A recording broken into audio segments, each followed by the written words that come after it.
Hello, my name is Gary Boozer, and I would like to become America's next top shot. My introduction to firearms came probably the same way many of the children of my generation came. It came by way of the BB gun for that Christmas present that you so look forward to, and then graduated to that wonderful .22, and enjoyed the plinking and target practicing, and on the farm where we were squirrel shooting, all those fun kinds of things. And of course, the thing that I looked forward to most was the opportunity to get to hunt with my father.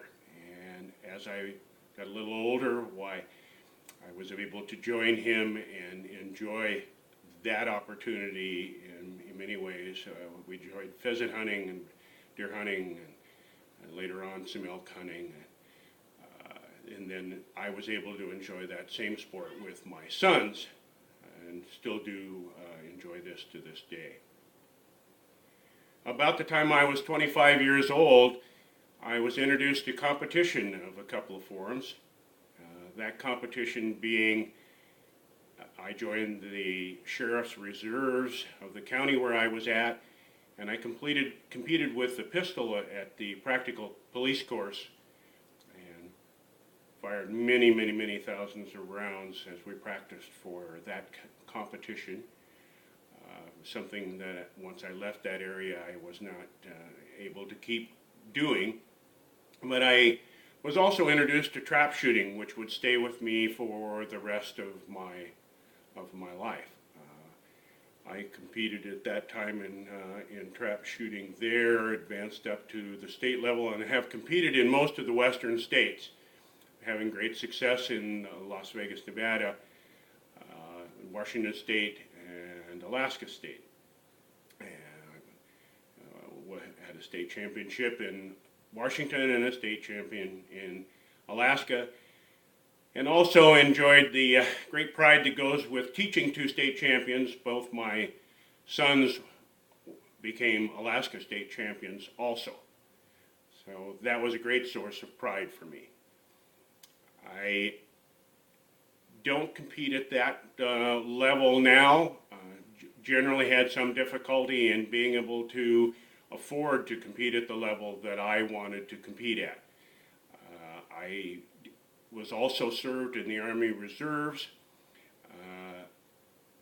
did a tour in Iraq, was required to qualify with the pistol as an officer, and was fortunate enough to complete that qualification with a perfect score.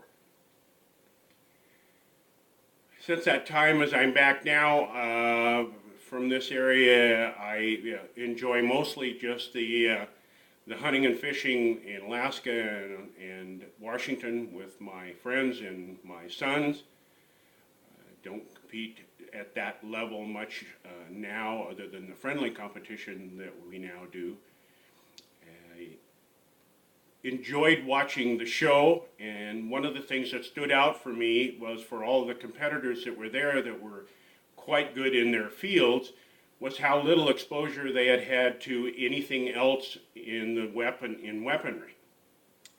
I noticed that as each of the different firearms or weapons would come across the plate, many of them had never had any exposure to that at all. I found that somewhat surprising. I was familiar with most all of the things that were there, except possibly the knife throwing that was used in one of the incidents that were there. I enjoyed competing at that level, at the state level and higher. Wanted to compete in the Olympics, or for the Olympics at one time, but just could not do so with the family and having to make a living and this type of thing. I just couldn't get away for that length of time. My friends would describe me as fair, probably moderately intense, a good teacher, great sense of humor. I get along with most everyone, and would certainly enjoy the opportunity to compete and to try to prove that I could become America's next top shot.